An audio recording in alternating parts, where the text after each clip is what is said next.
Rahul ગાંધીનું Ahmedabad airport પર આગમન થઈ ચૂક્યું છે। અમદાવાદ એરપોર્ટ પર રાહુલ ગાંધીનું ભવ્ય સ્વાગત।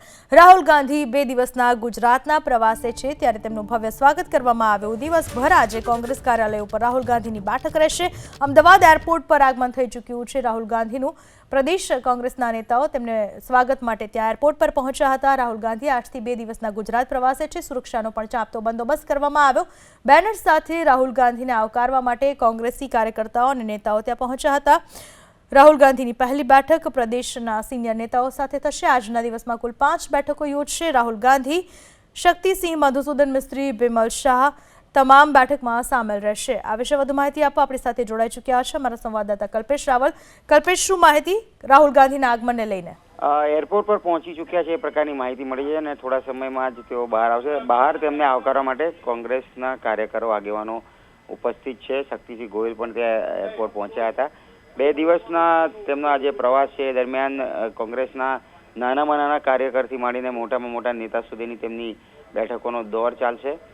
ખાસ તો અહીંયા જે સંગઠનના સંદર્ભમાં જે પ્રકારની સ્થિતિ છે, હમણાં જ સ્થાનિક સ્વરાજ્યની સંસ્થાઓમાં પણ જે પ્રકારે કારમી હારનો સામનો કરવો પડ્યો હતો કોંગ્રેસને, એ પ્રકારની નિરાશાજનક સ્થિતિ છે, એમાંથી કેવી રીતે બહાર લાવી શકાય એ પ્રકારનું મનોમંથન આ બેઠકોમાં કરવામાં આવશે।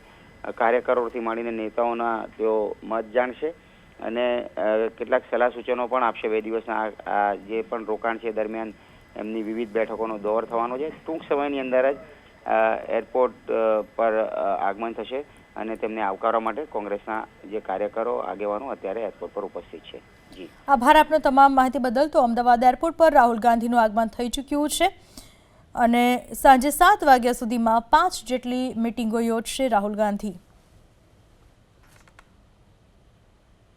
સંગઠનની અંદર પાયાની મજબૂતી કઈ રીતે આવે અને માત્ર one way communication, 2 way communication સંવાદ થશે, એટલે કે કાર્યકર્તા, તાલુકાના અને કે વરિષ્ઠ આગેવાનો એ પોતે શું ભૂમિકામાં જોવા માગે છે અને આગામી દિવસોમાં એ શું યોગદાન આપવા માગે છે, પાર્ટી માટેની એમની શું વાત છે, આ તમામ બાબતનો સંવાદ થવાનો છે। મને એમ લાગે છે કે આ એક અનેરા પ્રકારનો જોમજુસ્સા સાથેનો આ 2 દિવસનો કાર્યક્રમ રહેવાનો છે। 8મી તારીખે રાહુલજી કાર્યકર્તાઓ સાથે સંવાદ કરવાના છે। આમ સમગ્ર દિવસે 2 દિવસ પછી જે બેલગાવી સંમેલનમાં કર્ણાટકની અંદર નક્કી રાષ્ટ્રીય નેતૃત્વ, એની શરૂઆત ગુજરાતના ગાંધી સરદાર રાહુલજી જે વાત કરી રહ્યા છે કે મજબૂતીથી લડો અને કોંગ્રેસ પક્ષ એનો અવાજ બને, કઈ રીતે જનતાનો અવાજ બને, નાગરિકોની સમસ્યા માટે લડત આપે, એ સમગ્ર બાબતને લઈને રાહુલજી સાથે સંવાદ થવાનો।